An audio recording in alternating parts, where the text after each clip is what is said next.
tried to silence him. They erased his name. But he rebuilt from nothing. He fought every algorithm.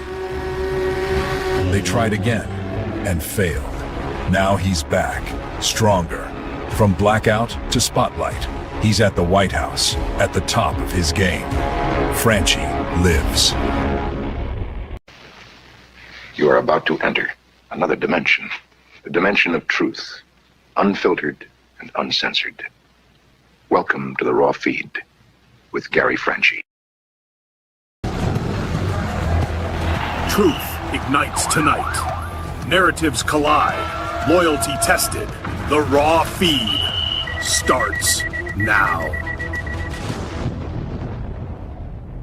Welcome to the Raw Feed. I'm Gary Franchi, coming to you live from the heart of America. Unfiltered truth to millions on YouTube. Hit those donation links below. Every contribution powers our gear. Every contribution keeps the party going. Help me help you. Hit those donation links. YouTube channel memberships. Special acknowledgement in the fellowship. Your super chats keep me standing. Your Rumble rants fuel every round. Say hello to super chats. Spread the intel. Every repost extends our reach. Super chats fuel this spectacle. Your Rumble rants give me strength. 24/7 members-only community, behind-the-scenes discussions. Connect with fellow patriots. My mama always said, life is like sharing the truth. Text this stream to your friends. What if I told you the app is real? Download the Next News Network app. Android users, take the Google Play path. iPhone users, App Store awaits.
What's up, Patriots? I hope you had a wonderful weekend.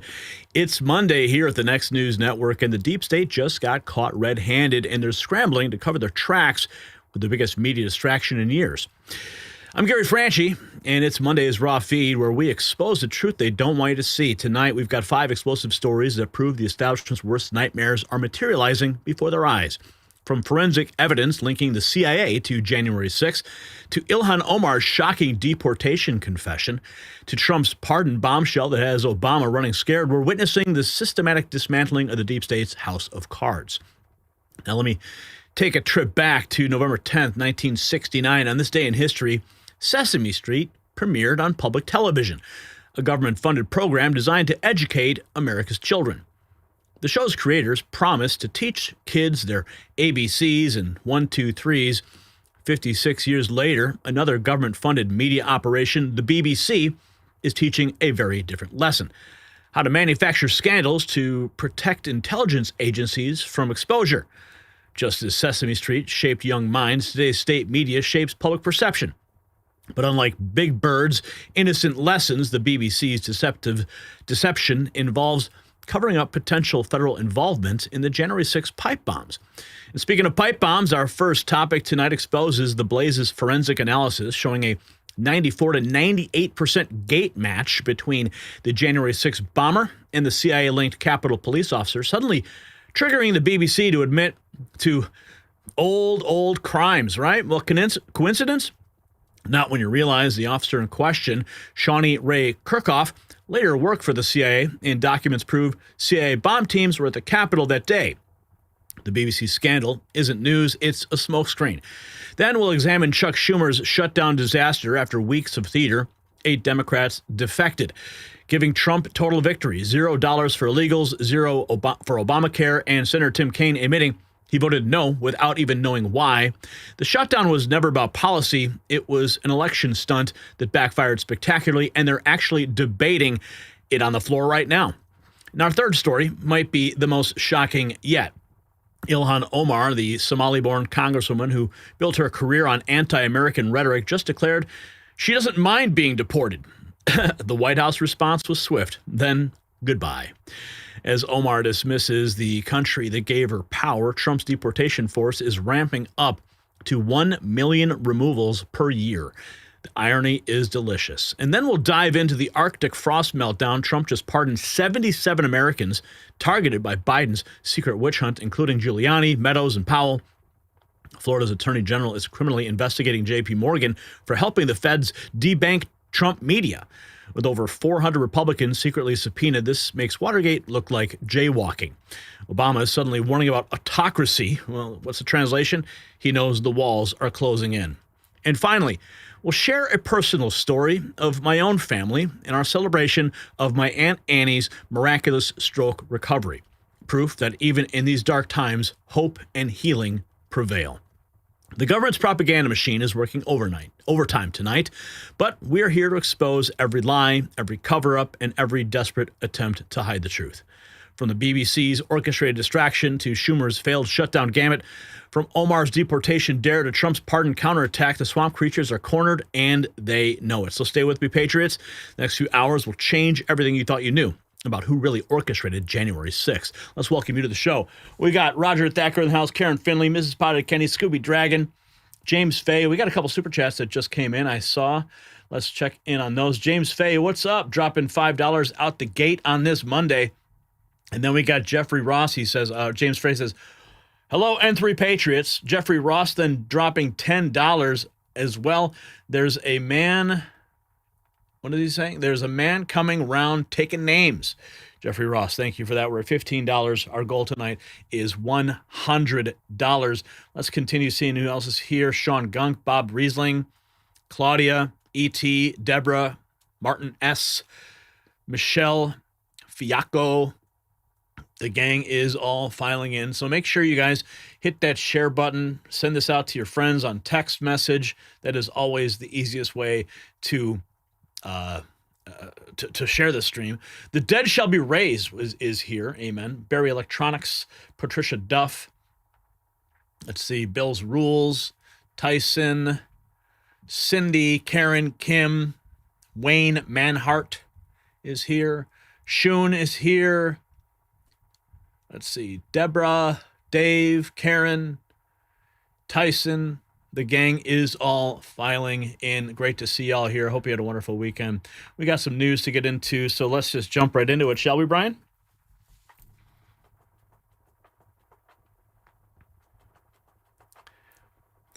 They thought we wouldn't notice the timing, just as forensic evidence emerges linking a CIA-connected Capitol cop to the January 6 pipe bombs. The BBC suddenly confesses to doctoring Trump's January 6 speech.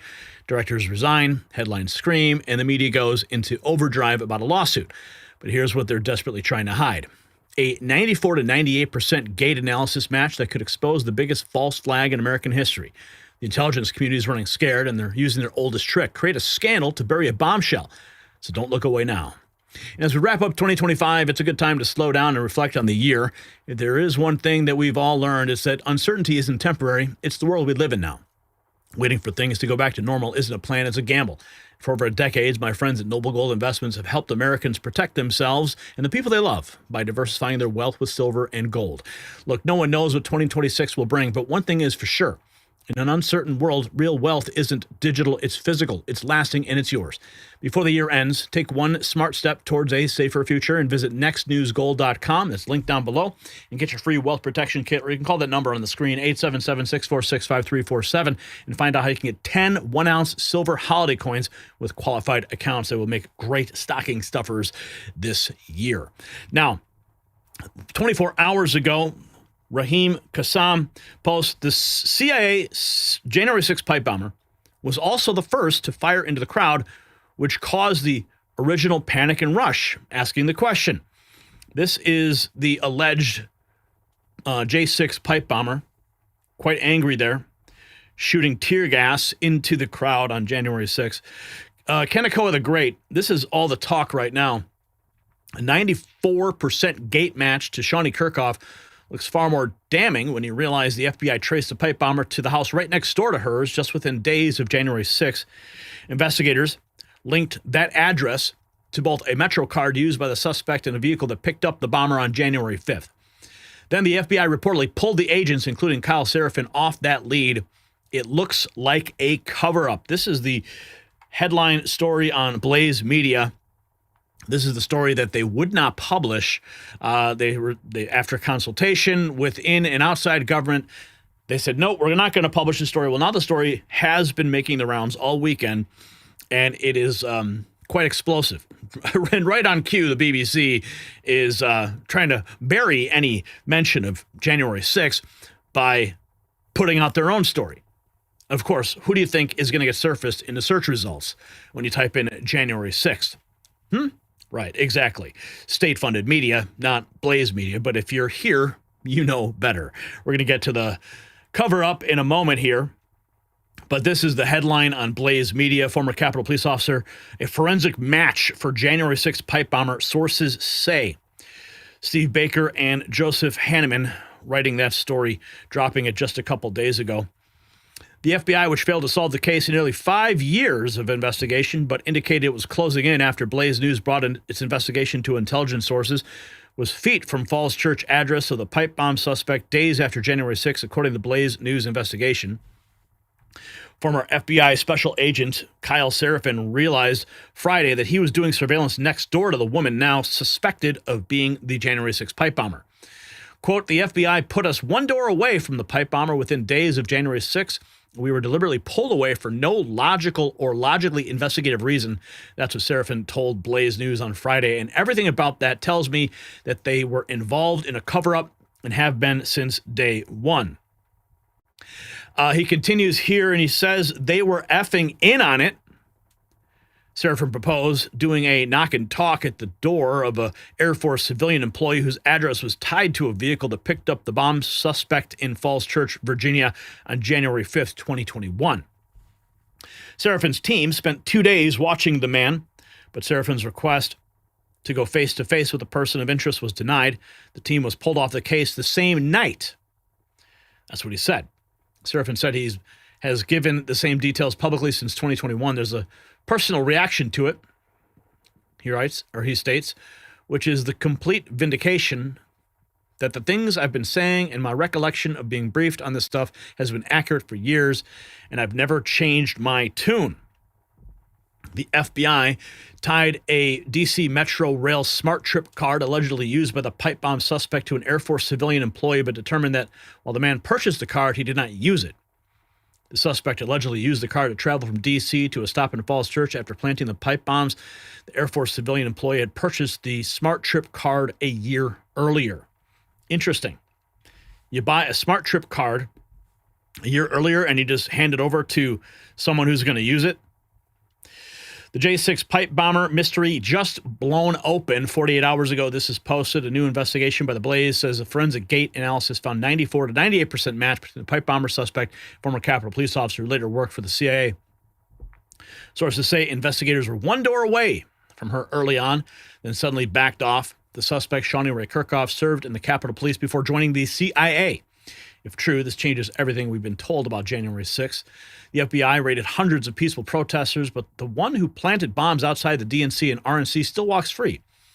If it doesn't fit, you must acquit. But if it does, you start asking who planted the bombs. And here's an image of Shauni Kerkhoff, a soccer player, prior to her involvement with the Capitol Police, just to show you an example of some of the gait analysis that was likely done based on video surveillance as well as publicly available video of her playing soccer.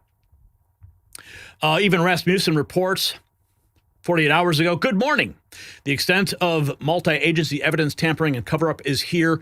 100% Fed-surrection, a masterwork by Steve Baker and The Blaze, former Capitol Police officer, forensic match for January 6th. Rasmussen reports even posting that. 4Forensic analysis, 94 to 98% match. So who is Shauni Rae Kerkhoff, 31 years old, from Hamilton, Ohio, College Temple University, living in Alexandria, Virginia. Apparently had a soccer injury. Played soccer in college. During a game, she broke her tibia, leaving her with a distinctive limp. Hired as Capitol Police officer in 2018, was present at the Capitol during January 6, confronted those entering the building.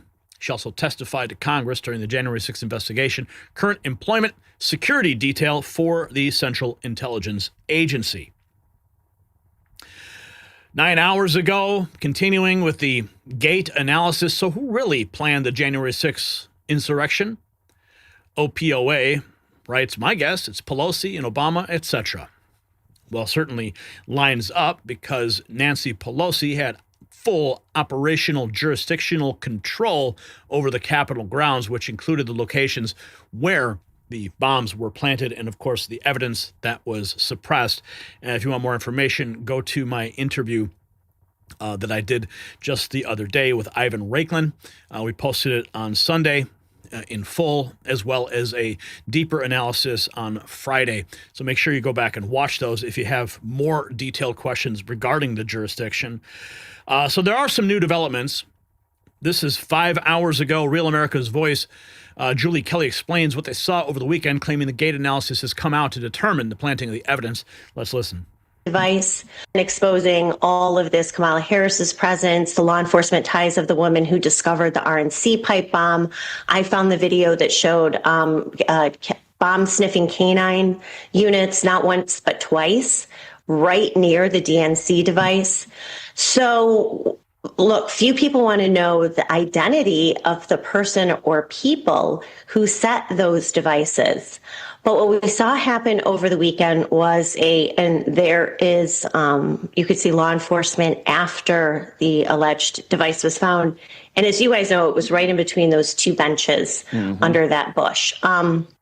So at any rate, few people want to know the identity more than I do, or Darren Beatty, or the people who've really done so much work on this. But over the weekend, a really bombshell, sorry for the pun, story on The Blaze claiming that a gait analysis had determined the identity of an individual who had similar walking patterns as this individual here, seen on surveillance video the night of January 5th, which is when the FBI thinks that both of those devices were planted. So this has been, yes, I'm not going to say her name, but she was a Capitol Police officer on January 6th. She was using non-lethal munitions against the crowd, firing pepper balls into the crowd, as many Capitol Police officers were doing. And apparently, looking at that video, Steve Baker, who's one of the reporters on this story, thought that her walking patterns mirrored the one on the individual on January 5th, who still has not been identified. And the so-called gait analysis, apparently some software determined that the match was around 94% certainty. So I have a lot of skepticism about that story. We can talk about it. But this, as you know, you guys, this took over the internet over the weekend and is still getting a lot of coverage and attention. Exposing. Now, of course, these are allegations against Shauni Kerkhoff. We have yet to have any reaction from the FBI or the White House in this regard, or any information regarding an active investigation. This is all public, open source intelligence that has been doing this investigation and making these allegations. So we want to make that very clear. How the J6 pipe bomber became, how about, biggest story, how about, I'm sorry, I'm just reading this. Biggest story, how about the J6 pipe bomber being a Capitol Police officer? The biggest scandal, this is 48 hours ago, Steve Baker writing, he's the one who broke the story. This might be the biggest scandal and conspiracy in American history. Many heroes were involved in bringing this to light. Some we can name in the coming days, some who want no recognition, and there's so much more of this story to be told. 7 hours ago, Mash Man, responding to Judicial Watch, the person who planted the pipe bomb was also one of the primary witnesses used against January 6 defendants. The whole thing was staged by the government. And let's check in. This is 48 hours ago. Real Robert writes, documents obtained by Judicial Watch through the Freedom of Information Act confirmed that the CIA, including CIA bomb tech teams, was deployed to the Capitol on January 6. They write, in other words, the Capitol Police officer, Shauni Kerkhoff, who planted the pipe bombs on January 6, has been working for the CIA since 2001. They write that January 6 was staged in order to conceal the actual crime committed on November 3rd, 2020, to overthrow the U.S. government. Judicial Watch to the program. Hey, Tom, how are you? Glenn, good to be with you. Thank you for having me on. So I'm reading this story today, and I'm like, what am I missing here? The CIA, according to records now that you FOIA'd, the CIA deployed bomb techs, dog teams, and personnel to Washington, D.C. on January 6th. But they're not allowed to do that, are they? I don't know. I wouldn't think so.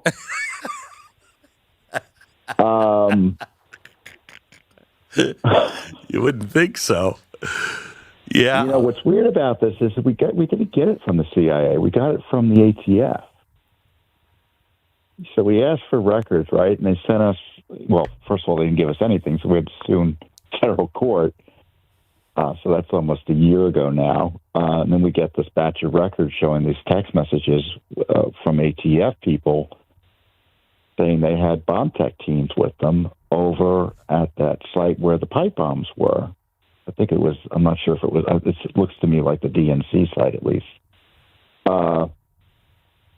It's unusual. Was the CIA doing a foreign intelligence operation? Was there a foreign intelligence component here? Were they investigating Americans through this process as a result? What else were they doing? What else was the CIA doing? My guess is my colleagues are smarter than me and already have FOIAs out on this issue. But frankly, it didn't occur to me to ask the CIA what their involvement in January 6th was. But you never know what you're going to find when you ask someone else. Judicial Watch. The CIA snooping around. What were they doing? Preserving their asset? I don't know. Well, but now we have this. How convenient as this story starts to surface and take over all the search results.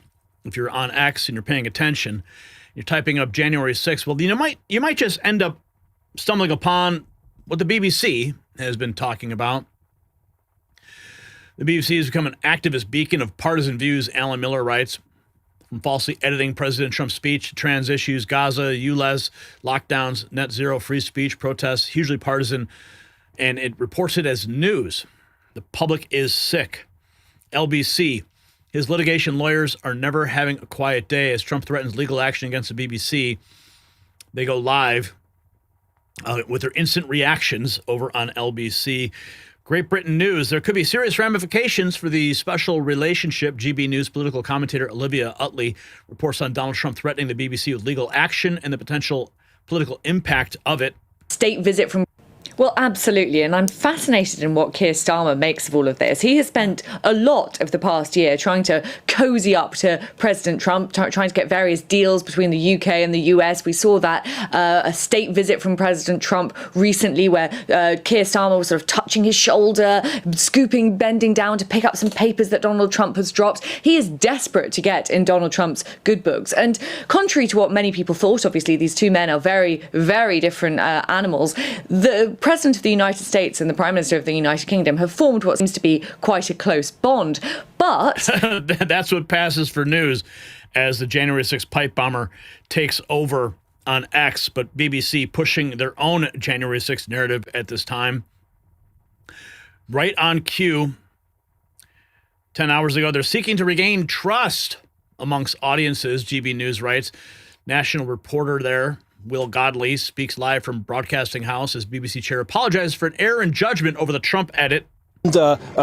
Certainly is a bombshell, and the weather outside New Broadcasting House certainly... And that's what they call a bombshell over there in UK, right? Not the fact that we finally figured out, allegedly, who the January 6th pipe bomber is.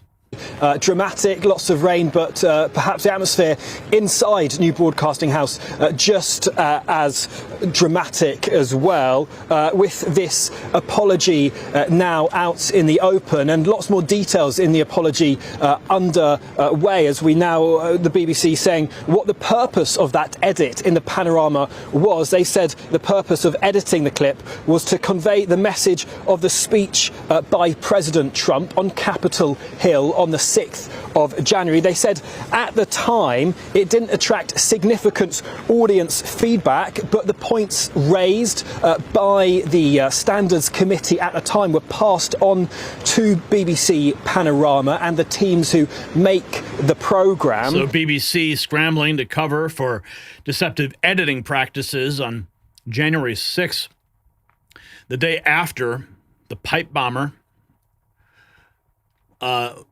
dropped their bomb. Caroline Levitt, Rapid Response 47, calling BBC fake news. BBC News is dying because they are anti-Trump fake news. Everyone should watch GB News, she writes. Donald Trump writes, the top people in the BBC, including Tim Davie, the boss, are all quitting and fired because they were caught doctoring my very good, perfect speech on January 6th. Thank you to the Telegraph for exposing these corrupt journalists. These are the very dishonest people who tried to step on the scales of a presidential election.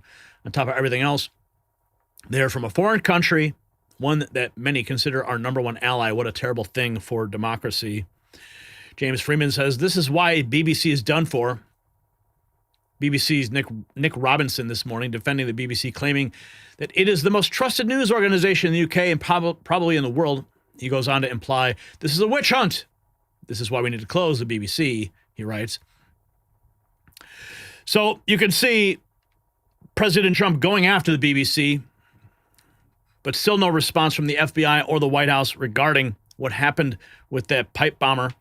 But the BBC pushing hard their narrative about apologizing for editing President Trump's speech and completely ignoring what happened with the big news over the weekend.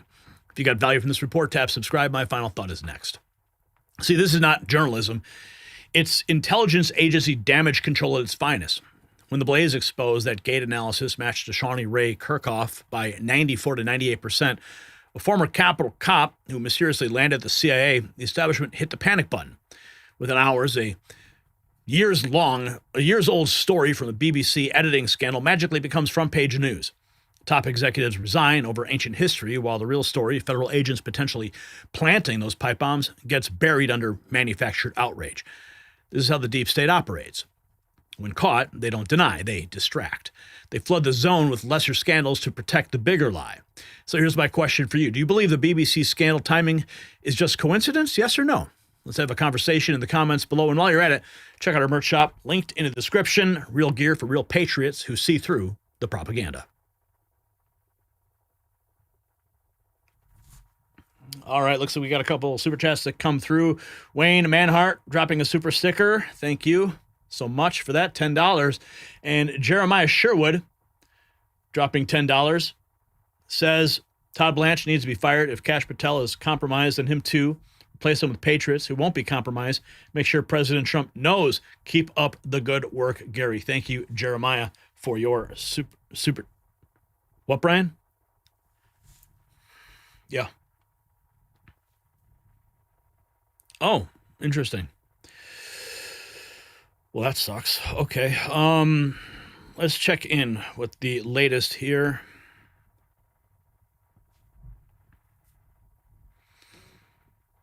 Okay.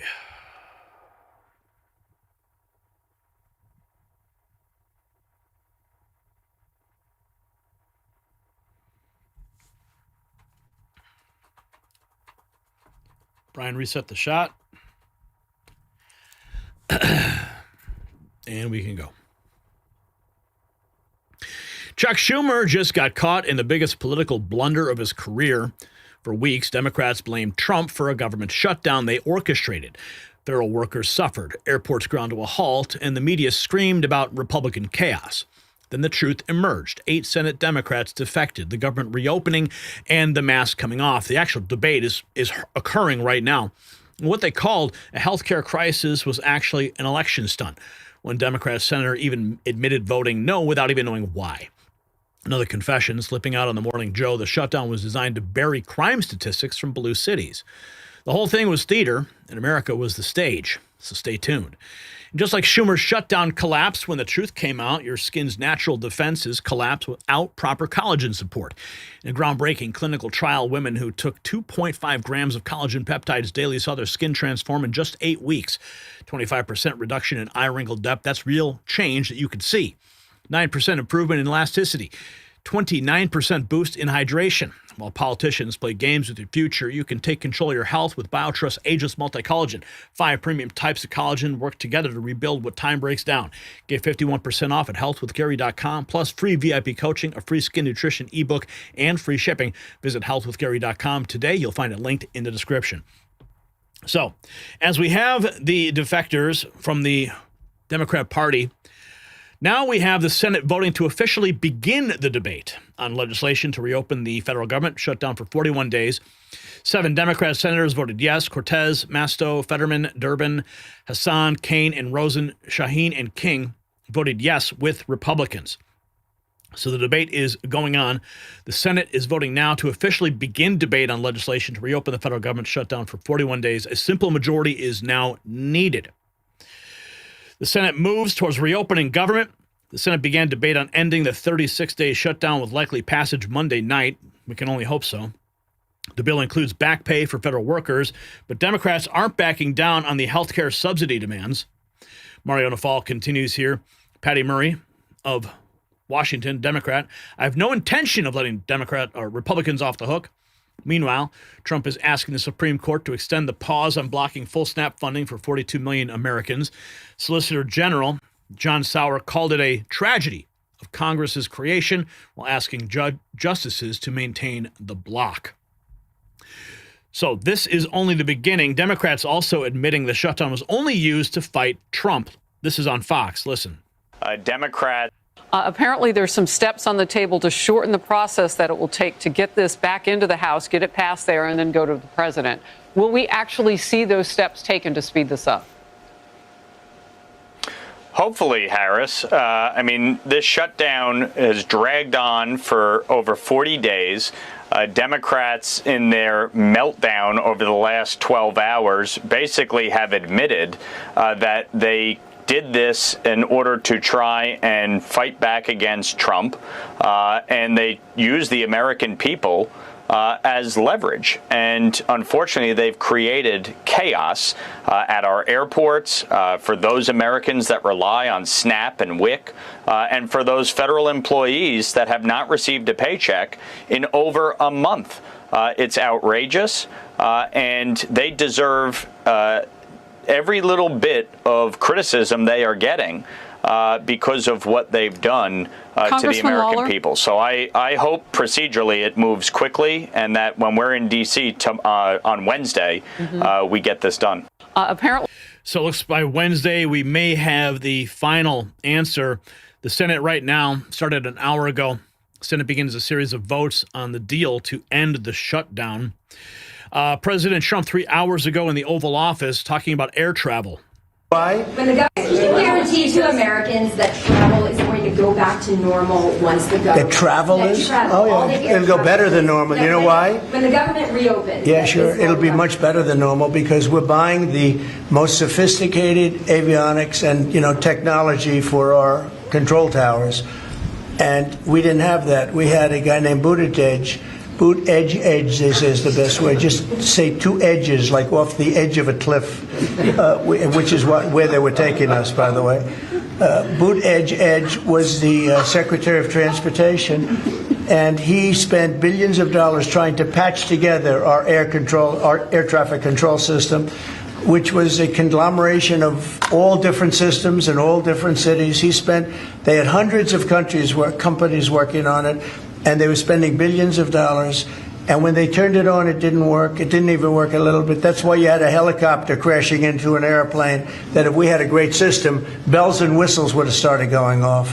So we are now in the process. We're in final bids of getting the finest system anywhere in the world. I've analyzed it. Sean Duffy has been working really hard on it, doing a fantastic job, by the way.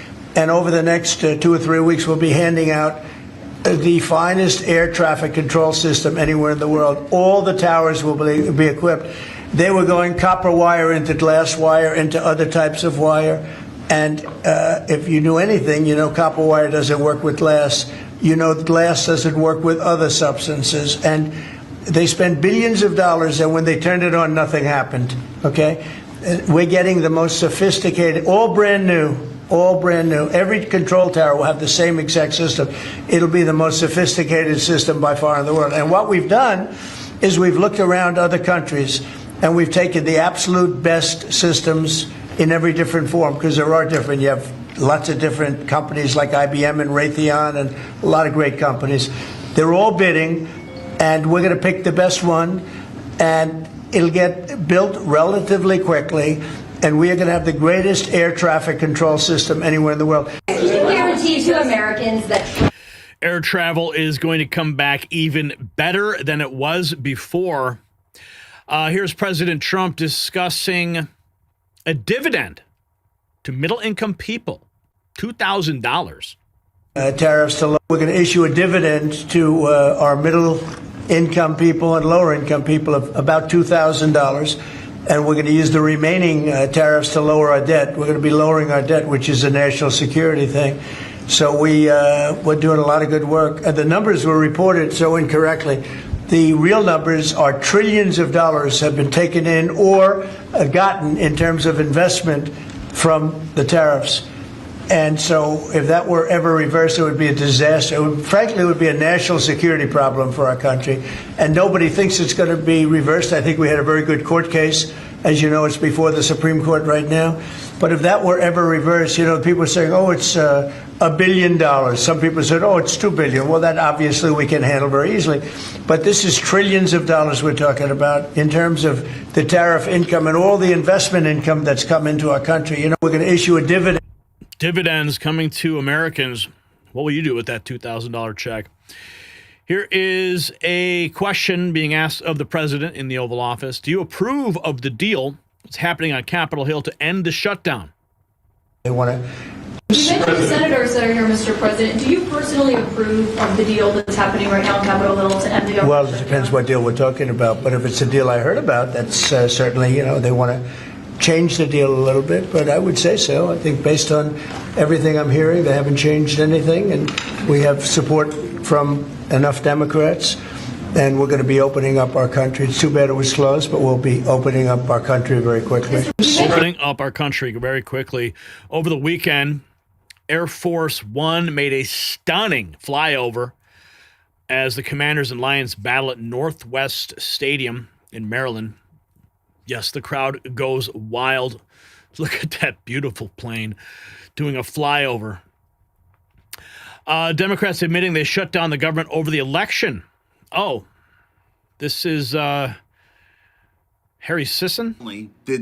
Well, there you have it. Democrats just caved and bent the knee to Donald Trump and the Republicans. Harry, it's actually way worse than that. Because not only did they cave and get nothing that they asked for, but we also found out the only reason they were keeping the government shut down was because of the elections. Because we found out through internal memos that the Democrats wanted to cave. They wanted to open the government back up because they knew they weren't going to get anything. They knew the fight wasn't worth it. But they wanted to keep it closed through the elections so they could use that as leverage, so that they could play that against the Republicans and say, oh my God, this is going to get us elected. And that they were prepared to cave, but they said they needed to wait more than 3 days after the election so it didn't seem like they were doing it for that reason. So the Democrats have now admitted that they shut down the government and put the lives of 42 million Americans at risk just so they could make sure they won the election. Absolutely despicable, but we expect nothing less. Ted Cruz 5 hours ago posting, he says, last night we got the votes necessary to begin the process of reopening the government. And on his show, they explain what it means. Cruz as well here. And with you, and this episode will be a dual episode. My show and Senator Cruz as well here because we're trying to figure out what the hell's going on, just like every other American, when it comes to, is the government open? Is it closed? Senator, as we are doing this 10 o'clock Eastern, we're recording on Sunday night. You've just left the Senate floor. So where the hell are we now? Because there were some reports like the government's reopened, then it's not reopened. We're heading towards reopening. What is right? What's wrong? Well, we have really good news, which is the government is in the process of reopening. It's not going to be reopened on Monday, but we got the votes tonight that will start the process of reopening it. We're going to explain exactly what that means, what the deal was, and what the timing is going to be and how that's likely to impact you, whether it is going to a national park or going to the Smithsonian or flying on an airplane. So they got the votes. They're debating it right now. The process in play. Don Lemon, of course, calling out the 8 Senate Democrats for caving and voting to advance the bill for government funding in order to end the shutdown. Listen to this. Democratic senators, look, don't let them spin you. The Democrats caved. People have been asking me, what Democrats caved? I want to know. We need to know. Okay, so these are the Democrats who voted to cave to the Republicans. 8 Democratic senators are Dick Durbin, Maggie Hassan, Angus King, Catherine Cortez Masto, Tim Kaine, Jeanne Shaheen, Jackie Rosen, and John Fetterman. They joined the 52 Republicans in this procedural vote to reopen the government without a guaranteed extension of health care subsidies. Just a promise to pick it up and maybe vote on it in December. Come on now. Look, don't let them spin you. You remember when I told you that the other day? I said, all they got to do is just say, yeah, we'll talk about it afterwards. Don't worry. We'll have a promise. We'll make the promise. Looks like the promise was heard. It's not going all well for Chuck Schumer 20 hours ago at the MSNBC insane asylum. Every time you think Chuck Schumer needs to go after tonight? He should have gone a week ago, a month ago, a year ago. Yes. You talk about aim and not meeting the moment, right? Every time he gets in front of a camera, the average Democratic voter out there screams, be done with you, be done. And this will only accelerate that. Yes, Joe, I think the meltdowns are continuing at MSNBC. Senator Rand Paul, the only Senate Republican who actually joined the Senate Democrats who voted to keep government shut down. Unfortunately, Paul Zapilo writes, unfortunately, he's not up for re-election until 2028. Senators Tim Kaine. It looks like we could be nearing the end of this shutdown stalemate. We hope. The Senate voted 60-40 to pass the bill overnight, the first step in a series of procedural maneuvers. 8 Democrats joined Republicans to pass the GOP's revised spending package, including Senate Minority Whip Dick Durbin, Senators Tim Kaine, Catherine Cortez Masto, and Jackie Rosen, among others. Senator Rand Paul was the only GOP no vote. The package will fund the government through the end of January, but in a major blow to progressives, it does not include a deal on Obamacare subsidies. It merely guarantees a vote on the tax credits at a future date. Still, the Dems who did vote for the bill say they were able to extract enough concessions to get them to cross party lines, like reversing the firings of furloughed workers. This is the beginning to show and fight for Americans across the country. Let me just say this. With the government open, we can focus on passing a full bipartisan budget for 2026. I understand that not all of my Democratic colleagues are satisfied with this agreement, but waiting another week or another month wouldn't deliver a better outcome. It was our judgment after 6 weeks, going on 7 weeks of this shutdown, that path wasn't working. Airlines, which have been dealing with the fallout from flight cuts as a result of air traffic controller shortages, are praising the vote. Airlines for America saying, in part, it is more important than ever to ensure that our nation's airspace is safe, reliable, and open. It looks like. So we're almost there, almost returning to normal with the government reopened. But you heard what he said.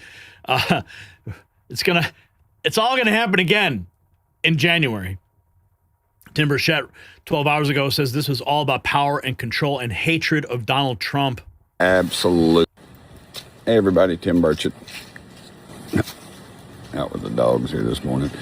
Hey, early video, but I want to tell you what really is going on in Washington. This has absolutely nothing to do with feeding hungry kids or providing health care for poor folks. All it has to do is power and control. And you've seen it every dadgum time. And the Democrats, they can't stand Trump. They can't stand anything that he does. If, he walks on water and saves some drowning kid, he says, oh, he violated our water rights. I mean, it's just the most ridiculous stuff. And they're blaming Trump. Trump had absolutely nothing to do with any of this. It's pure Democrats. They voted, 15 times now to close the government, and they finally got enough courage to do what was right. Well, how much courage, really? Senator Tim Kaine admits on camera he's been voting no on reopening the government and doesn't even know why. Fully. Do you wish that you would have started looking for this off-ramp sooner? You said that Republicans were never going to change in their position. I didn't fully understand how dug in they were, again, because I was so focused on the Virginia elections. I wasn't in this discussion on the healthcare to see how dug in they were. But even as I was not part of these discussions, I was saying to Thune and others on the floor, going back, listen, some of you heard me say this in the hall, I need a moratorium on mischief. Others are working on the healthcare thing. I trust them. Others are working on the approach thing. I trust them. I need a moratorium on mischief, because if we vote to open and then the immediate step next week is Donald Trump fires a lot more people, it's going to blow up trust to get the full year deal. And so I've been preaching this moratorium on mischief for a month, but I think partly why did they finally give me the moratorium on mischief on RIFs? They needed my vote, but they also saw the election on Tuesday. Do you wish that you would have started? Saw the election on Tuesday. 8 Democrat senators, Durbin, Hassan, King, Cortez Masto, Kaine, Sheehan, Rosen, and Fetterman, joining 52 Republicans in procedural vote to reopen the government. So this is huge, huge news. President Trump, looks like we're getting close. Looks like we're getting very close on the shutdown. We'll never agree to give any substantial money or any money to really prisoners, illegals that come into our country. And I think the Democrats understand that. And it looks like we're getting close to the shutdown ending. You'll know very soon. Thank you. And we will know very soon. If you got value from this report, tap subscribe. My final thought is next. So the shutdown exposed everything wrong with Washington. Democrats held America hostage for political points, then folded like a cheap suit when their bluff was called. Tim Kaine voting blind, Morning Joe admitting it was about hiding crime stats, 8 Democrats breaking ranks, the whole charade collapsing. Trump gave them nothing, 0 for illegal, 0 for Obamacare, just pure defeat served cold. Even Bernie Sanders called it a bad night. Chris Murphy warning that Trump will only get stronger from this, and he's right. When you weaponize government shutdowns for elections, you deserve to lose. The American people see through your games now. And Air Force One flying victory laps while Schumer sulks tells the whole story. So here's my question for the comments. Should senators who vote without reading bills be removed from office? Drop your answer below. Let's have a conversation. And remember, support real journalism. Grab your next news gear from our merch shop, linked in the description.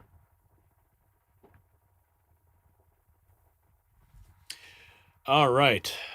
No new super chats to speak of at the moment. Who will be next? We're going to get into our next topic. Ilhan Omar making headlines. But so is Trump. Hell yes, says Tyson. Yes, says Patricia. Yeppers, says Spotted Kenny. This is a battle between God and the devil, but God has got this. Amen. All right. Let's move on, Brian.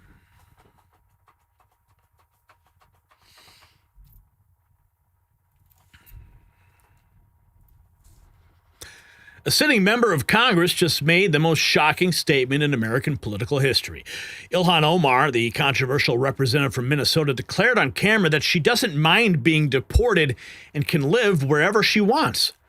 Within hours, the White House delivered a 2-word response that sent shockwaves through Washington. Meanwhile, Trump's deportation force is ramping up to historic levels. 100,000 detention beds, turning over 10 times a year. That's 1 million deportations annually. Chicago's mayor is begging the UN for help. Portland protesters are melting down, and federal agents just arrested an illegal alien with felony firearms charges who was released under Biden. The border war just went nuclear, so keep on watching. And as we wrap up 2025, it's a good time to slow down and reflect on the year. If there's one thing that we've all learned, it's that uncertainty isn't temporary. It's the world we live in now.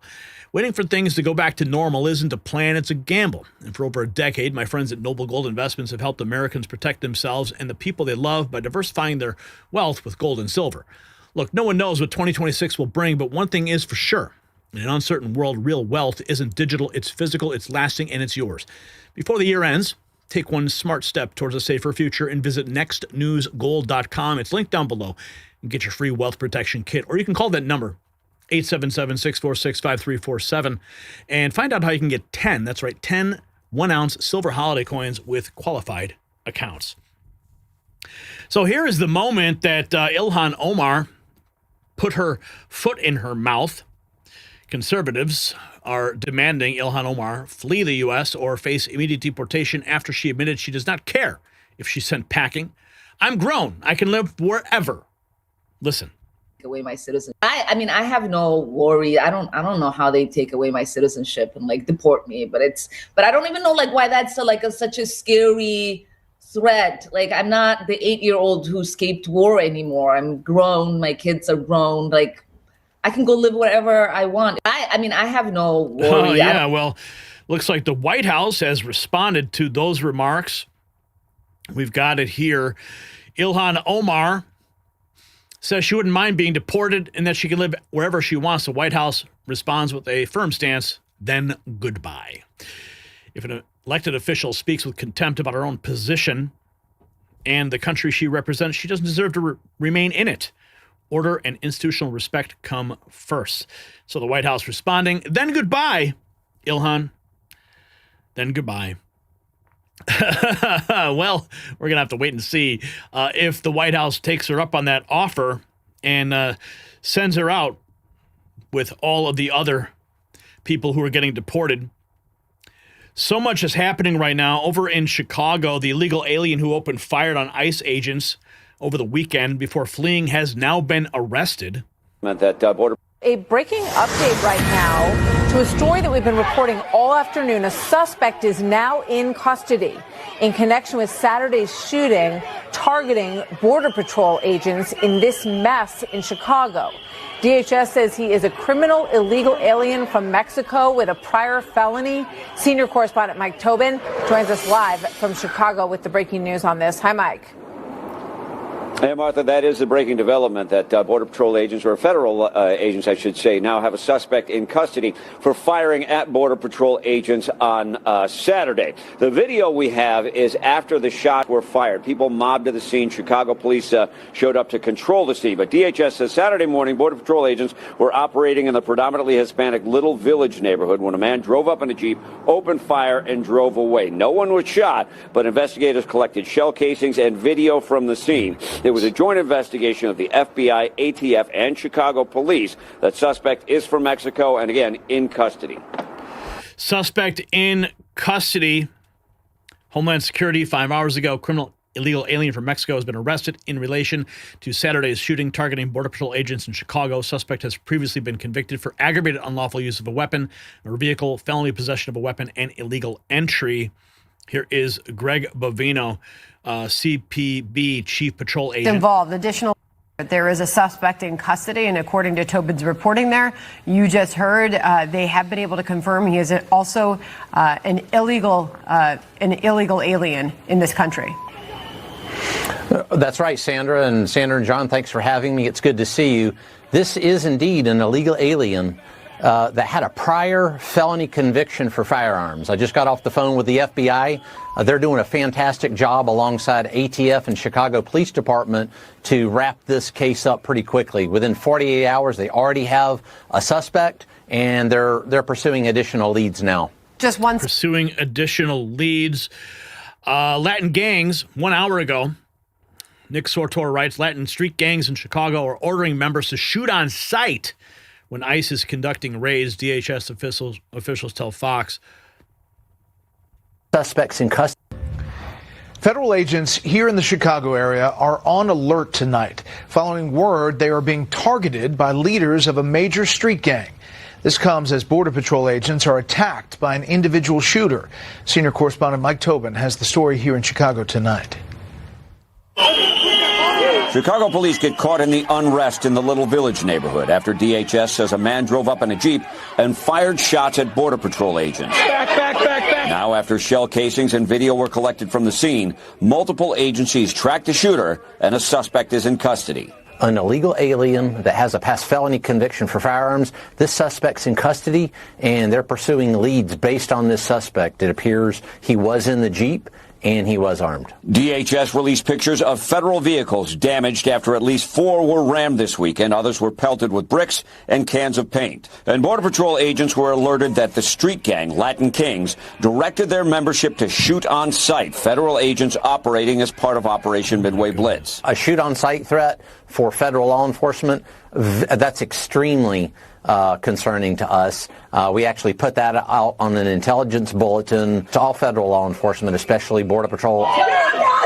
Federal agents and their top brass say the rhetoric from elected officials in Illinois, calling agents everything from Nazis to barbarians, triggers violence and lawlessness. We were protesting peacefully when, for no reason, the Gestapo let go of a flash ban.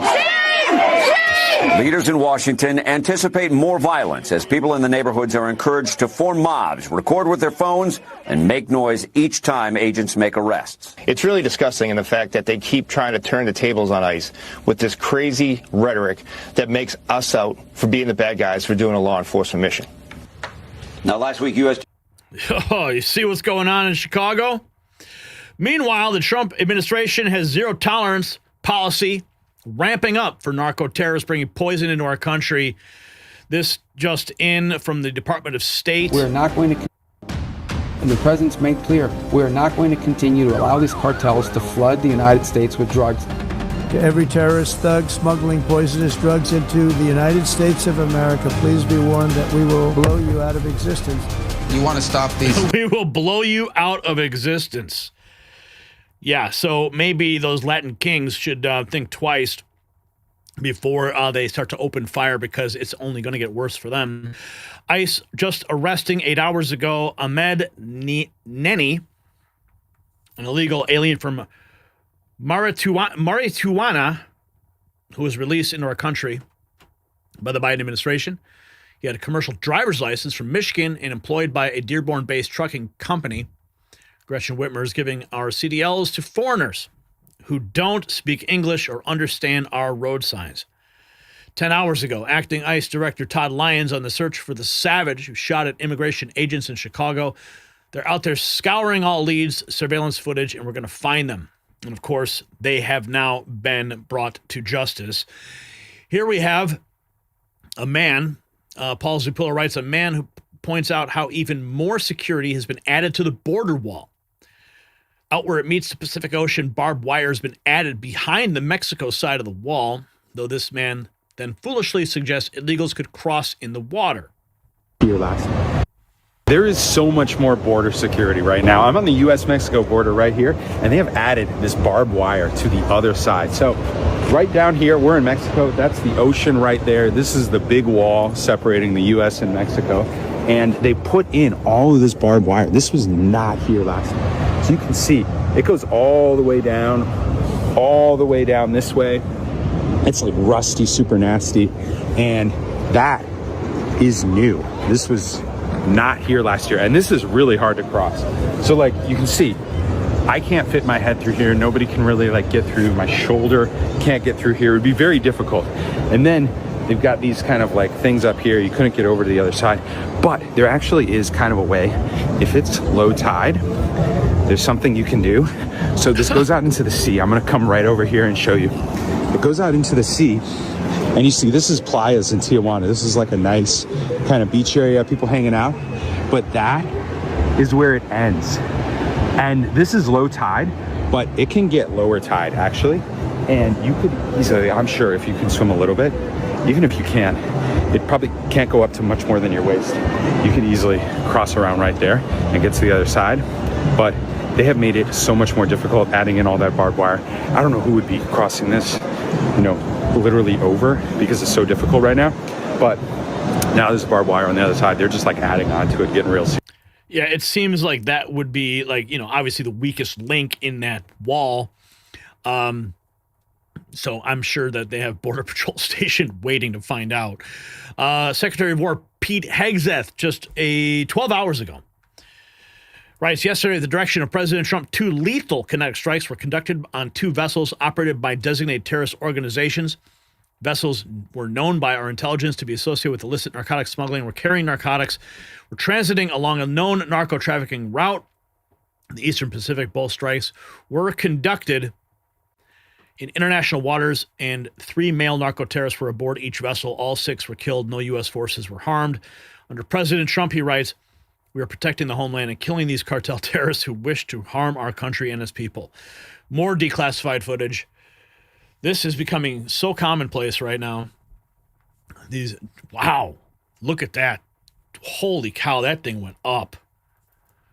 Dude, that is just, look at that. Look at that clear close-up. See the drugs? That boat just flying. And boom, detonated, gone. Looks like 2 hits. It says, the post says there's 2 boats that were struck, so this video could probably be both of those boats. Yeah, so maybe this is the second boat. Either way, they are no more. Continuing on with our reporting here. Chicago Mayor Brandon Johnson is now begging the United Nations to stop the ICE raids in his city. Tom Homan obliterating him for it.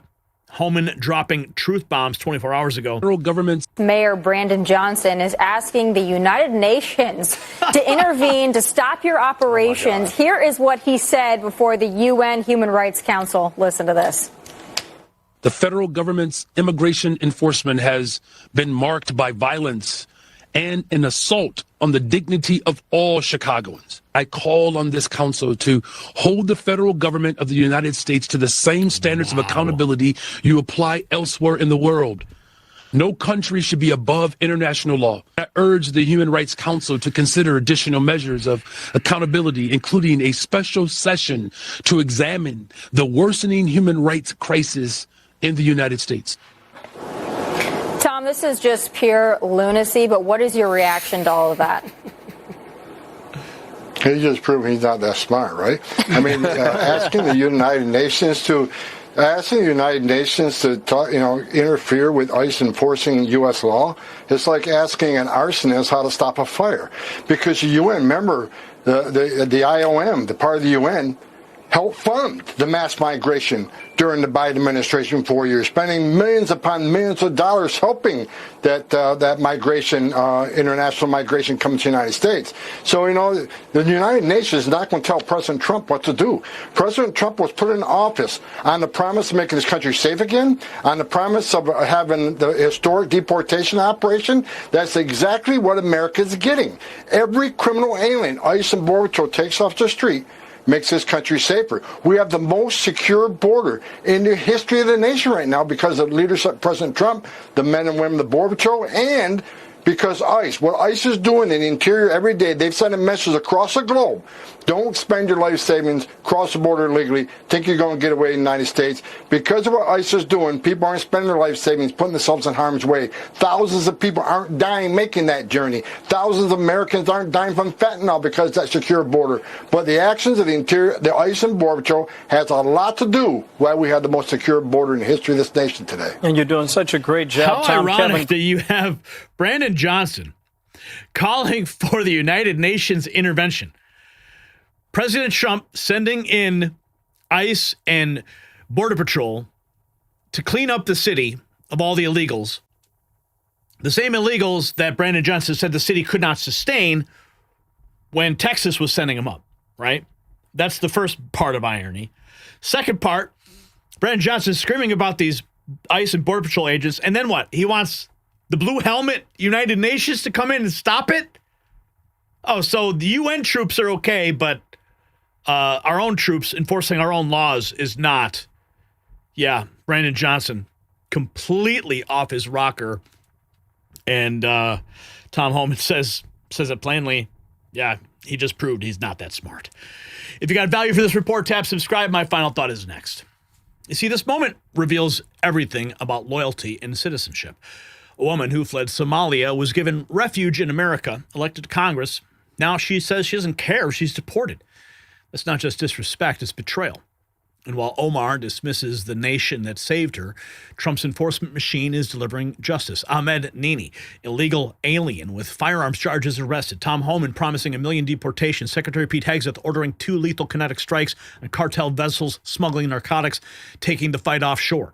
DHS constructing bounty hunters to track illegals. Chicago mayor crying to the UN while his citizens suffer. This is what happens when you put America last. America puts you out. The symbolism is perfect. As Omar spits on her oath, our military strikes cartel boats and ICE agents risk their lives. So here's my question for the comments. Should elected officials who say they don't mind deportation be immediately removed? Let's have a conversation below.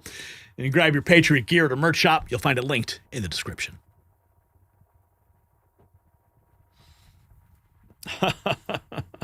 Oh, man, Brandon Johnson, what a moron. What a moron. Where are we at now? No new Super Chats to speak of, and we're moving right along. Mike Geyer, the Bible knows the truth. I am just a warrior for Christ. Amen. Get her out now, says Jeffrey. Yes, says James. Yes, says Cindy. You better behave if they could find themselves deported. Thanks, Karen. Anyone who doesn't like the USA needs to leave. All right. Let's see this.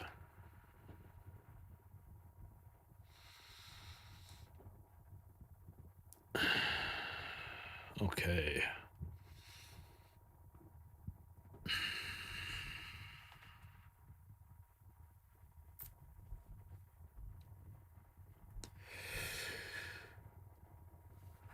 What is this? Lindsey Graham.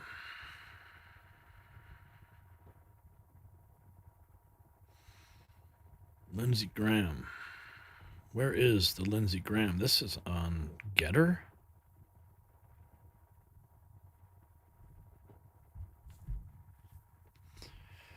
I haven't been a Getter in like forever. He's a threat to the status quo. Look at what Strzok and Page. Okay. Let's see what we can do with that. All right.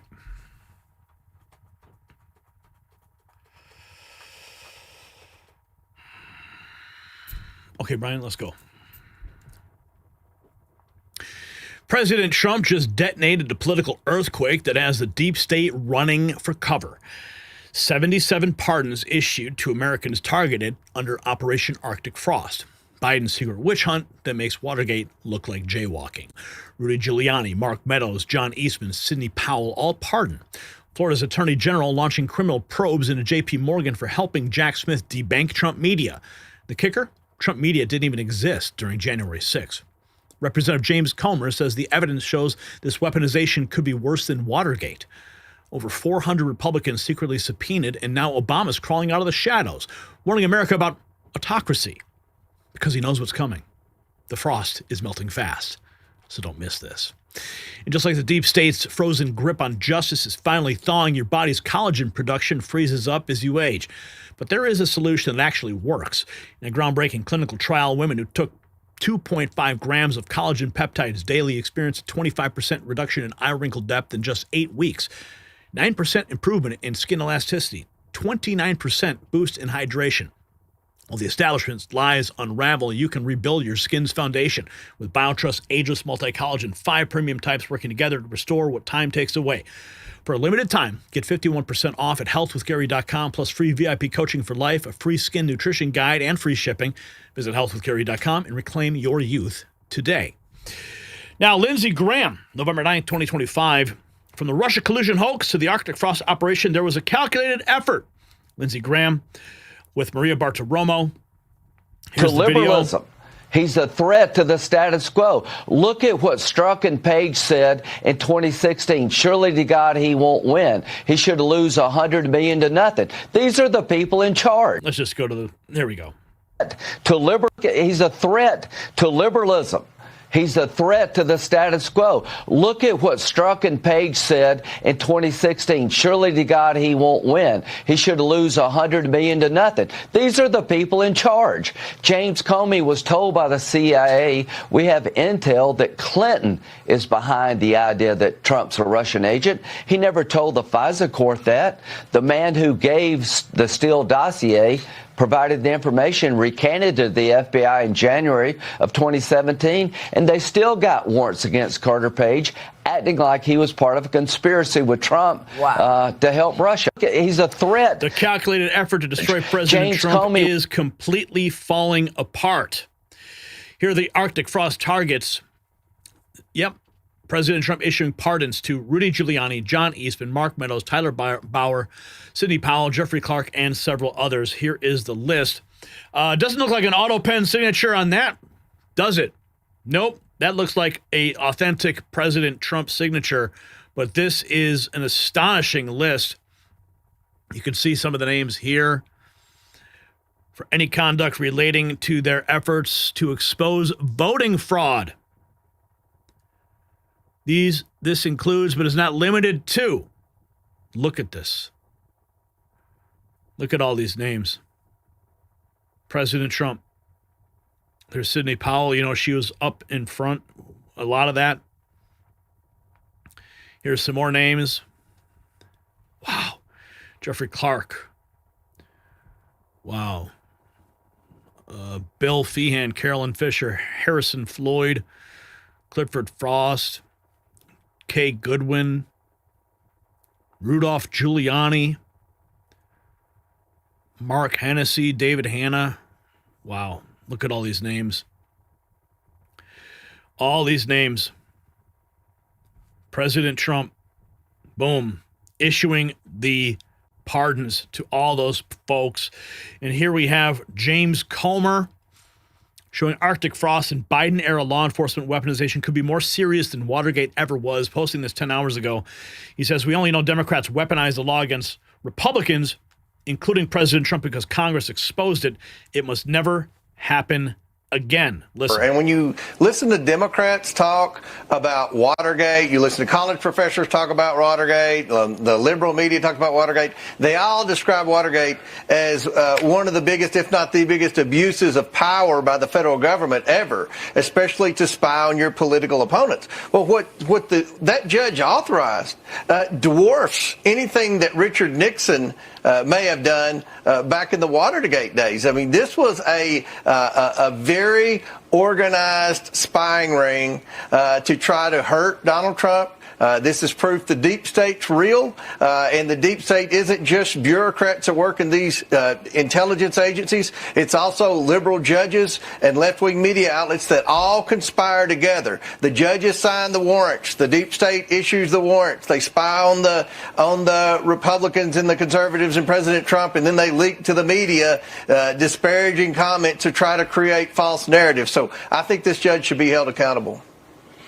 Chairman, my senators from Tennessee were swept up in that, so I completely understand where you're coming from.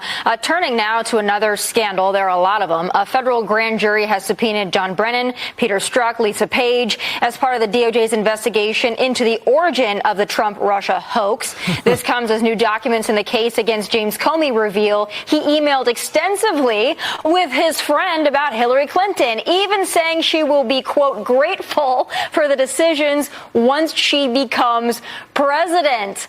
Congressman, are there additional documents out there that the public hasn't seen? Well, I'm sure there are. I've always had the theory that a lot of these deep state actors that have gone after President Trump and other conservatives, they tend to destroy evidence on the way out the door when you switch administrations. But at the end of the day, I think more and more evidence will serve us now that we have a good Department of Justice and a good FBI director and good officials like Tulsi Gabbard and John Radcliffe that are trying to shine daylight on all the darkness and corruption that the Democrats and their operatives have created over the past decade. So I think that this is another example of where these deep state bureaucrats conspire with the left-wing media to create false narratives to hurt Republicans. That's what Russiagate was. There never was Russian collusion. That was a fake liberal narrative that was created by the Hillary Clinton campaign team, that was amplified by not only the deep state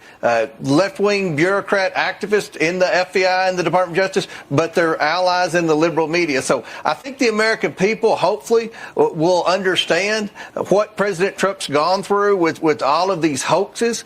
This is probably the root of a lot of his frustration. I know the president's very frustrated a lot and says things that some people may not like, but they're true. And what we're doing now is not retribution, it's accountability. And I applaud the Department of Justice for bringing more information to light, and hopefully some of these people will be held accountable. And that's what those subpoenas are exactly for. 48 hours ago, Biden DOJ issued 200 secret subpoenas in Arctic frost investigation, gathering credit reports and bank records, targeting real Donald Trump lawyers, Mark Meadows, the Conservative Partnership Institute, and more. Here is Judicial Watch. 48 hours ago. Over nearly 200 subpoenas.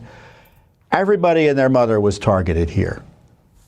Conservative Partnership Institute, Mark Meadows, Cleta Mitchell, Justin Clark, the president's lawyers, other lawyers. They were targeting lawyers and trying to get confidential communications with lawyers, John Eastman, all of the president's top people, with outrageous bank record subpoenas, secret credit reports. They were secretly spying on these people. Now, the left likes to pretend, oh, no, this wasn't spying because they're just gathering records. No, when they are secretly gathering records on you, that's spying. Yeah, pretty clearly, that is spying. Mary Margaret Olohan, 9 hours ago, Attorney General James Uthmeier informs J.P. Morgan Chase that he is investigating its cooperation with the Biden administration's Arctic frost probe, citing grave concerns about the bank's actions towards Trump media. That's according to Real Daily Wire first reporting this activity may implicate numerous Florida criminal and civil anti-fraud laws and debanking prohibitions, as well as a breach of the basic fundamental duties owed to your banking customers. Here is the official letter, and it's signed by James Uthmeyer, Florida Attorney General. So we have that happening in the background. GOP pushing for the impeachment of judge behind Arctic Frost. Florida AG probing J.P. Morgan's cooperation with Arctic Frost as it debanked Trump. And we have this from Byron Donalds 24 hours ago on Sunday Morning Futures with Maria Bartiromo, former House Intel Committee Chairman, Trump Media CEO Devin Nunes spoke about Jack Smith's Arctic Frost investigation targeting Truth Social. Looks like we have Byron Donalds up front. The movements of, and let's not forget, folks, yes, he's president now, but Judge Boasberg, Jack Smith, Merrick Garland, and the Democrats wanted Donald Trump in jail. That's what they wanted. And they would go to any lengths, spy on any American, spy on any elected official in order to do so. When you use the Justice Department to spy and to wiretap and to track the movements of your political rival, that is un-American. That's why Judge Boasberg needs to go. And that is Florida Congressman Byron Donalds with me on Fox Business's Mornings with Maria on Friday, calling for the House to impeach federal judge James Boasberg for signing off on multiple subpoenas to track Republican lawmakers as part of Jack Smith's Arctic Frost investigation.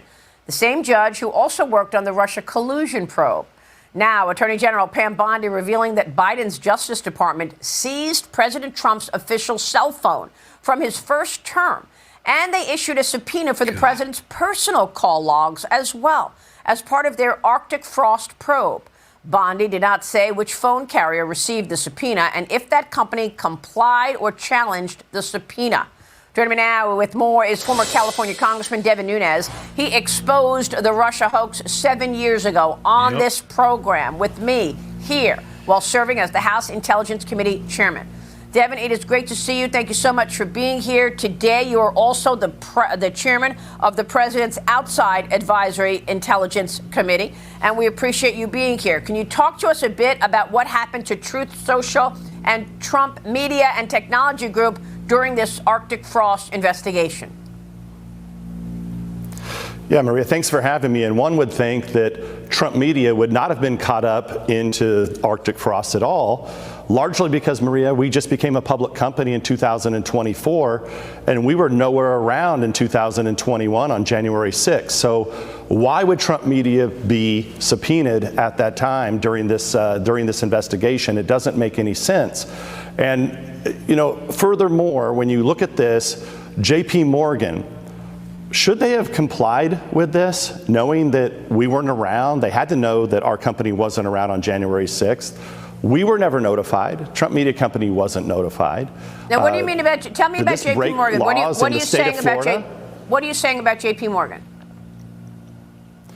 Well, when the Arctic Frost went after our bank records at Trump Media, that's inexplicable because we didn't exist.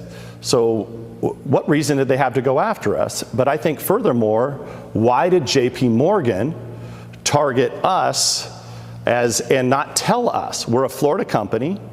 I mean, I can't believe this is not against Florida law, that it wouldn't be against federal law. But furthermore, during that time period, Maria, when we were a private company just going public, J.P. Morgan then debanked us at that time. Now, luckily enough, we had other banks in line, First Citizens, but right at the time that we were going public in early 2024, in the spring of 2024, right at the height of the campaign, we were trying to get our company that saved free speech, Truth Social, saving free speech, making sure that we all had a voice. At that time, J.P. Morgan inexplicably debanked us. And now they're under investigation.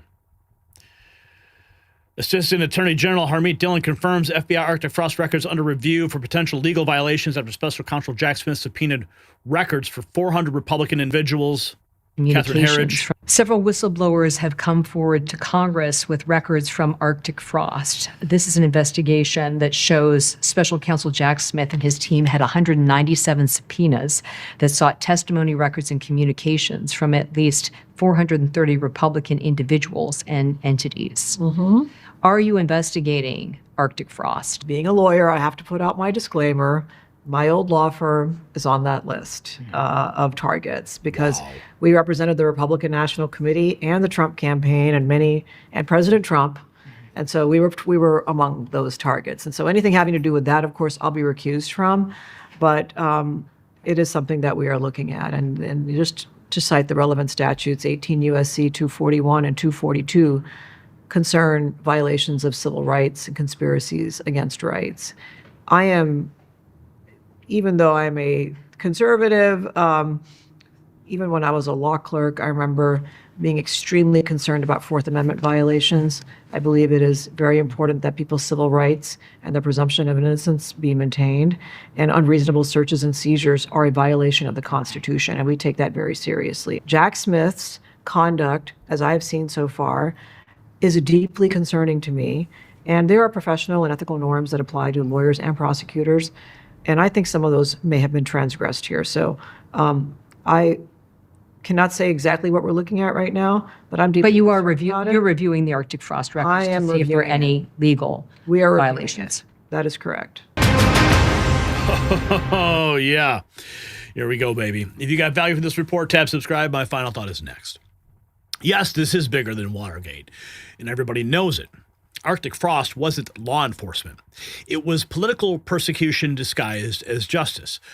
Over 400 Republicans subpoenaed in secret. J.P. Morgan colluding with federal prosecutors to destroy Trump media before it even went public. CIA fingerprints all over the operation. And when Trump's pardons started flying, Obama suddenly appears warning about autocracy. That's not concern, that's panic. The establishment used Arctic frost to freeze out MAGA donors, silence conservative voices, and bankrupt Trump allies. But they made one fatal mistake. They got caught. Now Florida's pursuing criminal charges. Congress is investigating, and Trump's pardons are restoring justice. The deep state's weapon just backfired spectacularly. So here's the question for the comment section. Do you believe Obama's sudden warnings about democracy are because he knows Arctic frost leads back to him? Yes or no? Comment below. You can support real journalism. Check out our merch shop linked in the description because truth always wins.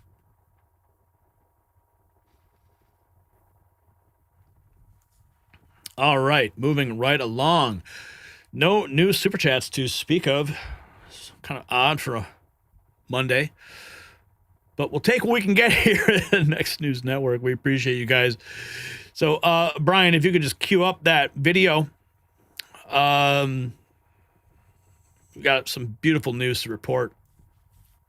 This is rather personal to me, so buckle up.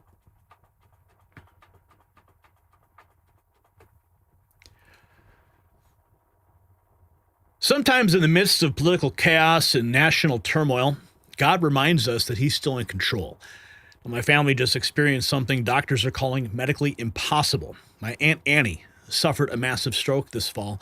Doctors found a blood clot on her heart valve the size of a fingertip. Open heart surgery was the only option. The surgeon, with tears in his eyes, warned my Uncle Leo and her that she probably wouldn't survive. But what happened next left a 30-year veteran surgeon speechless. An entire hospital talking about the power of prayer. This is not just a medical story. It's proof that miracles still happen in America. So you need to hear this. And as we wrap up 2025, it is a good time to slow down and reflect on the year. If there's one thing that we've all learned, it's that uncertainty isn't temporary. It's the world that we live in now.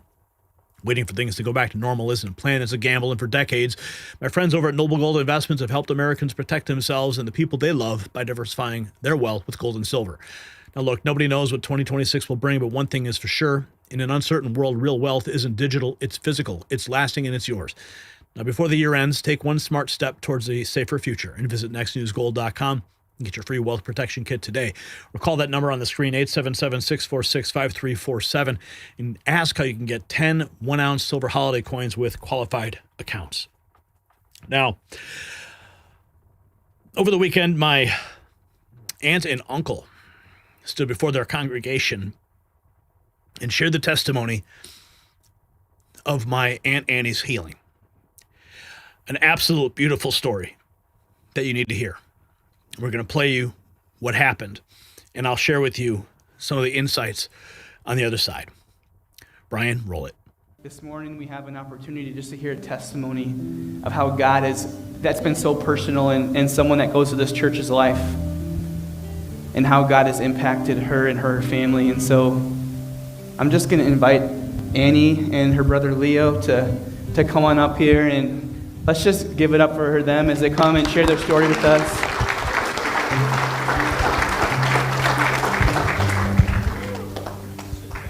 You guys can sit down for a few minutes.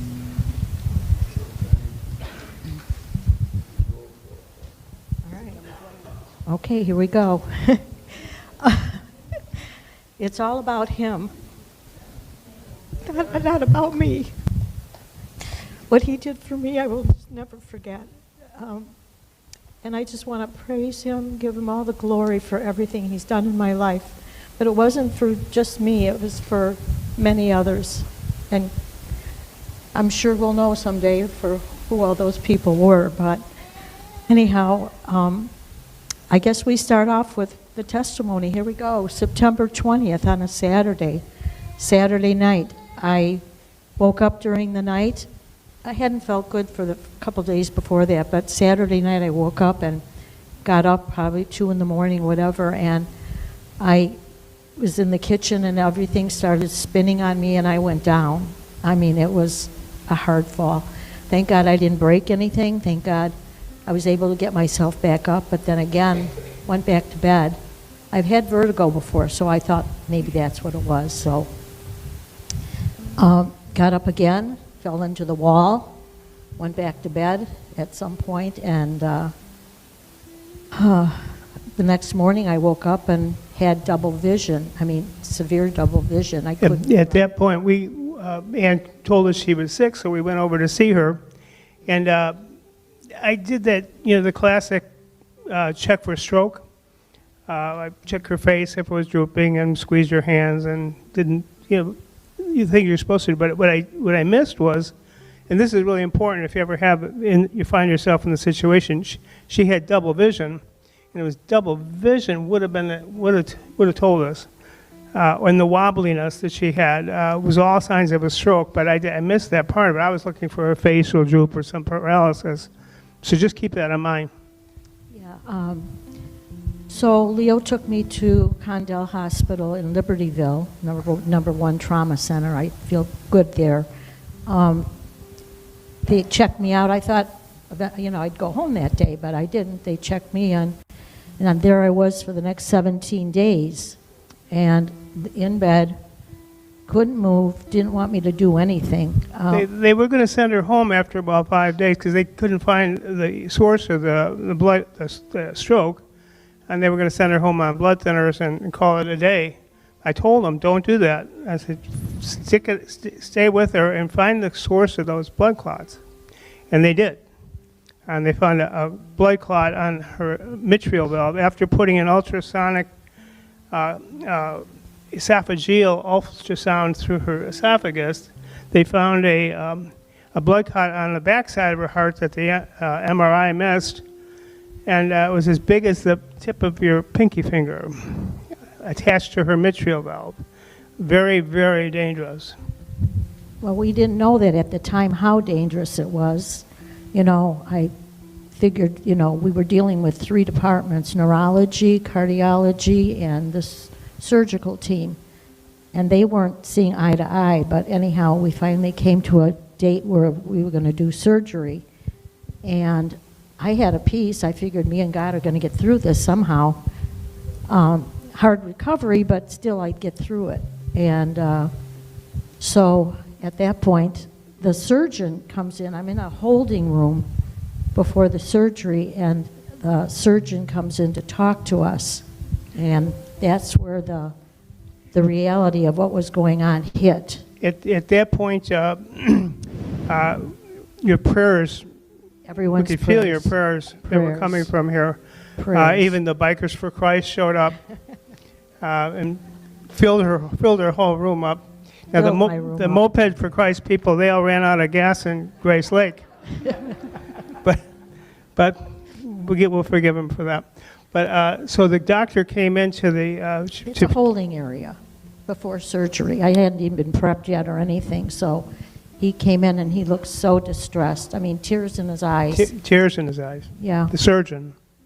Yeah, he said it was really, really bad, and I probably would not either not come out of it or be or end up with a major stroke major on the stroke, even more so. during the surgery. And he didn't want to do eyes it. were welling up with tears. He was really scared, and he's scared. That really hit us. Yeah, then I knew it was bad. So at that point, I looked at him and I said, you know what? There's a lot of people praying for you. And I said, this thing here, this body, it belongs to God. So whatever happens, happens. If I live, I live. If I die, I die. And I had a peace. I wasn't scared at that point. You weren't. Yeah, I know. We were. We were frightened. So they wheeled Ann off into surgery, and Hilda and I go into the waiting room, and I was in shock. If you've ever been in shock in an accident, I have too many times taken those ambulance rides where you're strapped in the gurney and you're just shivering cold. And that's how I was in the waiting room. I was just shivering with fear and cold that after what he just said, because the fact that he was crying when he was telling us what was about to happen really scared us. Like, she might not make it out of this. And I'm shaking now. And there was a full open heart surgery that she was going to have, full chest opening.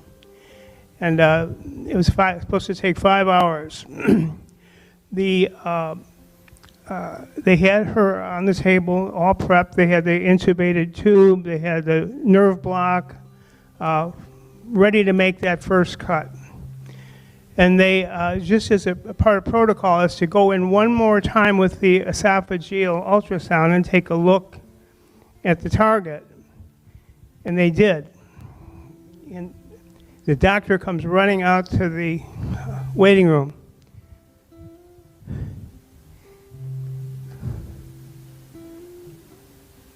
He comes running out, excitedly, was, and says, "Your sister's fine.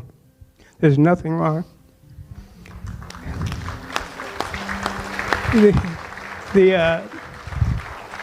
Her heart valve that they were going to replace her heart valve to the mitral valve was fine. The blood clot was gone. He says, "I've never seen this before, ever." He said, not in 30 years. He said, "We've never seen this, and we've never had to stop one of these surgeries at this point." And it's thank God they didn't open her up, because she'd still be in recovery today. But she was completely healed by your prayers. By your prayers. Thank you, guys. Thank you. And I believe God didn't heal Ann for Ann only. Oh, no. He healed Ann for us, for all of us, to show you that he's still here. He's real. And please don't stop praying for everybody and for each other. God is good. Yes. I give him all the glory, all the glory.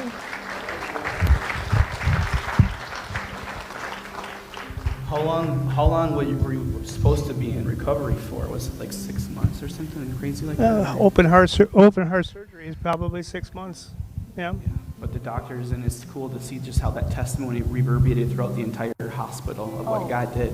And so we just felt it necessary that we wanted you guys to know about this, but the Lord just put it on our heart to say, who needs God to touch in their life? And we didn't always understand why he heals one and heals the other, but what we know is he still is here and we can still ask. He's still here and we can still ask. When we got the news that my aunt had this episode, the days just dragged on and on and on. And we didn't have any answers.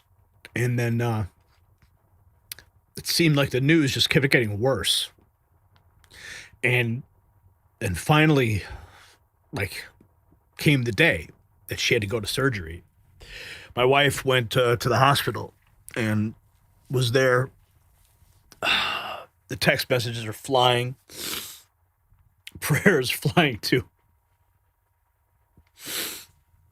And then we just waited. We just waited to find out what would happen. And as you heard, the surgery was supposed to last like 5 hours. But then something happened. We get a message that, like, way premature, that a miracle has happened. The doctors were freaking out. I mean, literally speechless. You heard over 30 years, they'd never seen anything like this. They could only attribute it to the hand of God. My Aunt Annie is a rock in this family. My grandparents are gone. My mother is gone. We have few matriarchs that we can look up to. And my Aunt Annie is rock solid for Christ. And if there's anyone deserving of a miracle, it's her. And God came through for her and her family on that day. And it was so, so beautiful to witness that the doctors shocked. Absolutely shocked. So if you ever wanted proof, if you're one of those folks that says, show me, well, there it is. There's your proof. Look at my Aunt Annie in the flesh. She said before surgery, God, let your will be done. This body is yours. It was a gift. Do with it as you will. She surrendered completely, and that's what we have to do. We have to surrender to the will of God. He died on the cross for us so that we could have eternal life. He shed his own blood so we could live with him forever. And that same blood is what healed my aunt and can heal you, heal your heart. And I mean, there's miracles happening all over this world. And I'm so thankful that this video was published this weekend, that I could share it with you. Of course, the testimony that you heard is now public. But this is the testimony that was shared within our family circle. And I'm so thankful I get to share this with you guys.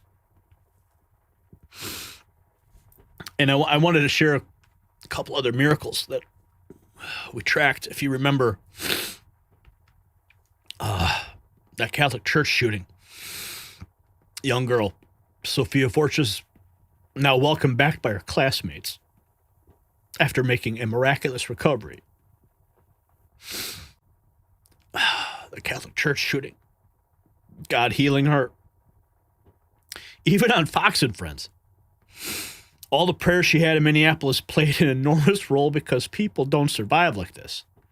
Dr. Mark Siegel credits God for the miraculous recovery of the Minneapolis church shooting victim, who is now out of the hospital. Ended up in rehab. All the prayers she had in Minneapolis played an enormous role, because people don't survive like this with a bullet lodged in her brain, tremendous brain swelling. She was in the hospital for weeks. They ended up doing surgeries, but not removing the bullet, because it would have made it worse.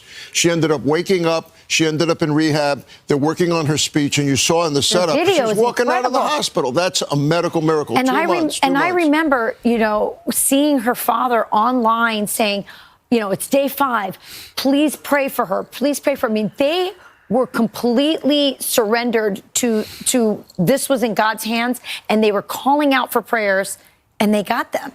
Because God gives the miracles that he wants to give, and the prayer, constant prayer from all over the country. People were praying, people were giving funding, people in Minneapolis.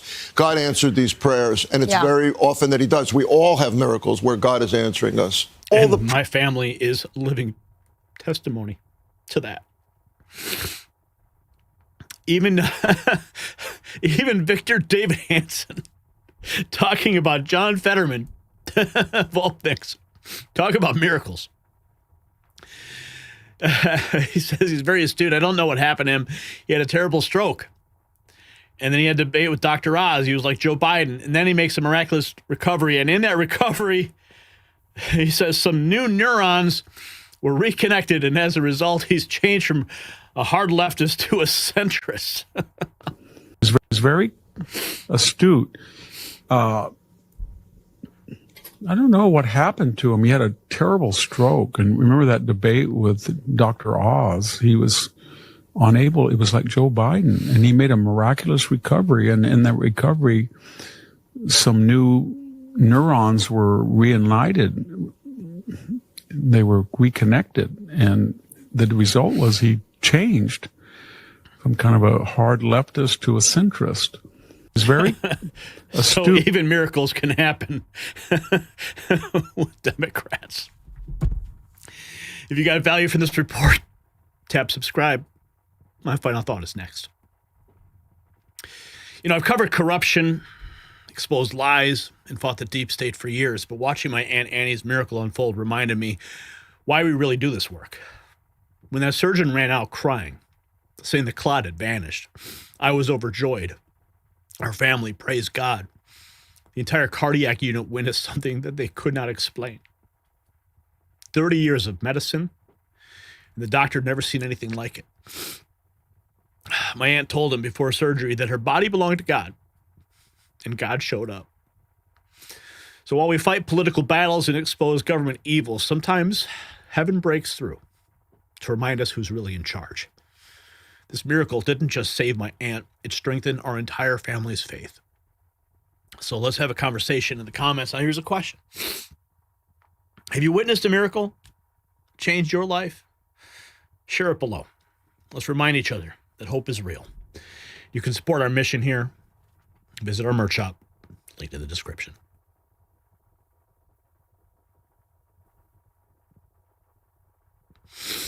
Oh, man, that was hard.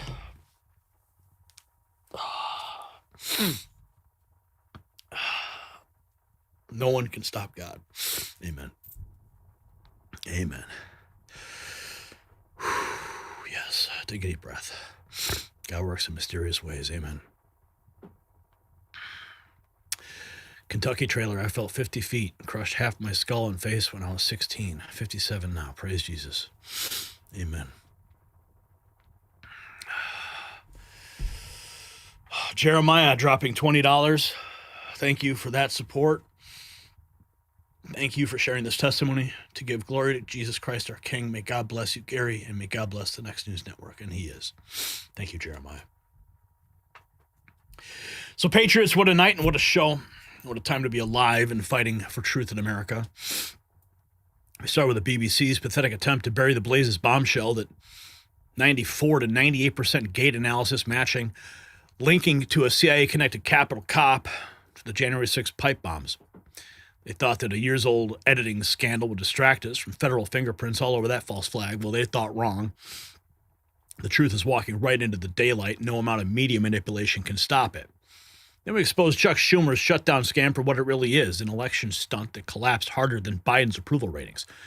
8 Democrats defected. Tim Kaine admitted voting blind. Morning Joe confessing it was about hiding crime stats. Trump gave them nothing and took everything. The resistance crumbled, and Air Force One flew victory laps while Democrats admitted defeat. The deportation story hit even harder. Ilhan Omar, who America saved from Somalia, declared she doesn't mind being deported. The White House saying goodbye. Tom Homan promising 1 million deportations. Pete Hegseth ordering strikes on cartel boats while Omar spits on her oath. Real Americans are securing our borders and protecting our sovereignty. The contrast could not be clearer. Operation Arctic Frost meltdown revealed the biggest scandal since Watergate. Trump pardoning 77 Americans targeted by Biden's secret witch hunt. J.P. Morgan's getting criminally investigated for debanking Trump media. 400-plus Republicans were secretly subpoenaed. Obama's panicking about autocracy because he knows the trail leads right back to him. Pardons aren't just justice, they're beginning of accountability. And then my Aunt Annie's miracle. In all this darkness, God showed up in that operating room. That blood clot vanishing before surgery. It reminds me why we fight. not just against corruption, but for something bigger, for faith and for family and for the belief that truth and prayer still have power in this world. So to everyone who sent in super chats tonight, who posted Rumble rants, who shared the stream, you guys are the backbone of independent media. You make this possible. Every night we expose what they hide. Every night we tell the truth they fear, and every night more Americans wake up. So keep telling your friends about the Raw feed. Share the show with someone who needs to hear it. Visit our merch shop and wear your support proudly, because this movement isn't just about politics. It's about preserving the America we love for the next generation. The deep state thought they could break us. The media thought they could silence us. The establishment thought they could destroy us. The devil thought they could end us. Well, they were wrong about everything. We're still here. We're growing stronger. Tomorrow night, we'll be back with more truth they can't handle. This is Gary Franchi, and this has been the Raw Feed. God bless you. God bless America, and we'll see you on the next show.